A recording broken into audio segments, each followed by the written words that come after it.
photography business till around 1972. And then in 73, we started dabbling in with the marine construction, incorporated in 1974. Around 1973 or 4, we bought a wooden barge from another contractor. And we found an old crane in Glen Burnie that was all rusted up. It wouldn't move or do anything. And we said, what do you want for it? And the man said, if you can get it running, you can have it for $500. So we would go up there whenever we could, dump kerosene on it and diesel fuel and free it all up, and we come out of there with it. And he said, I don't believe it. So that was a wooden barge with an old crane on it.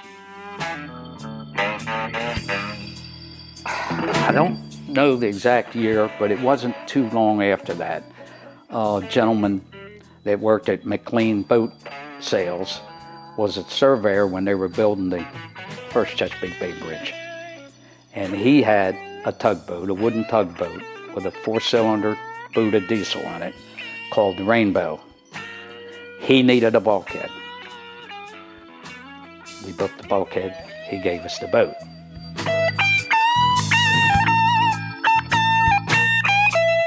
When my brother and I decided to go in business, there's one agreement that we made, and that was always do a job right, whether it costs us money or not.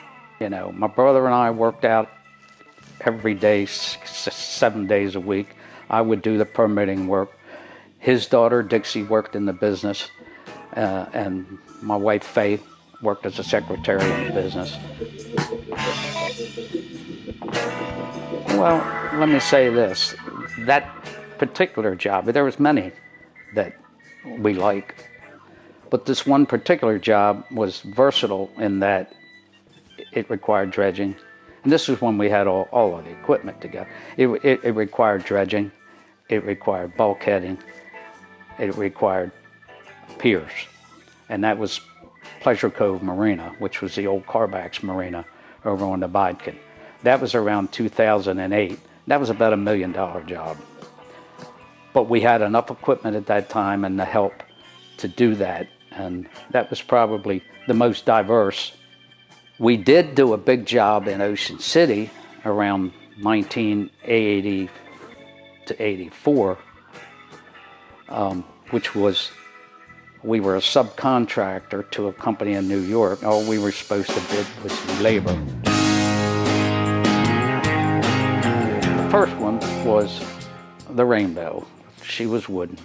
Another one was called the Dutchman. She was wooden. We had built one ourselves called TJ. My father-in-law went out of business on the Eastern Shore in 1991, and when he went out of business, we bought some equipment from him, and one of them was a tugboat. And then the Call Girl, which we bought in 1984.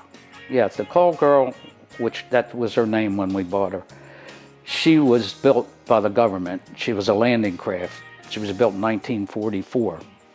She's 14 by 45.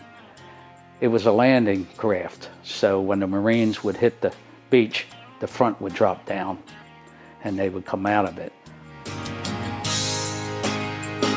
You know, when they come to mind, they're all memorable, but when they don't all come to mind, they're not memorable. But to answer your question, sunken tugboats and sunken barges. It's a sad sight to come to work. Oh, well, let me back up.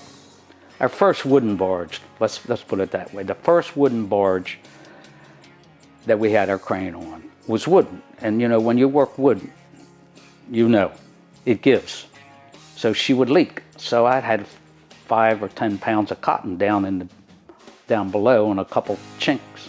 So we'd work it during the day, and I'd chink it up at night, you know, pump it out, chink it, work it the next day, and chink it again, you know, to keep it afloat. So that was a wooden barge. And then when we did work in Annapolis, at the old Trumpy Boatyard. We actually tore out the Trumpy Railway in 1976. And we had chains. Those chains on that railway were about that big. We had this wooden barge. And I was playing music in Mike's Crab House, and I would go check it. So I went that night after we got done playing music, and I looked out there, and it just seemed like the crane was floating on the water. That's how low that barge was in the water. And it was 13 foot of water there. So I went and started. There was one little pump on it, and I was praying that it would start. It started, and it started pumping. I watched it for a bit, and we were getting ahead. We were ahead of it, very little bit ahead of it.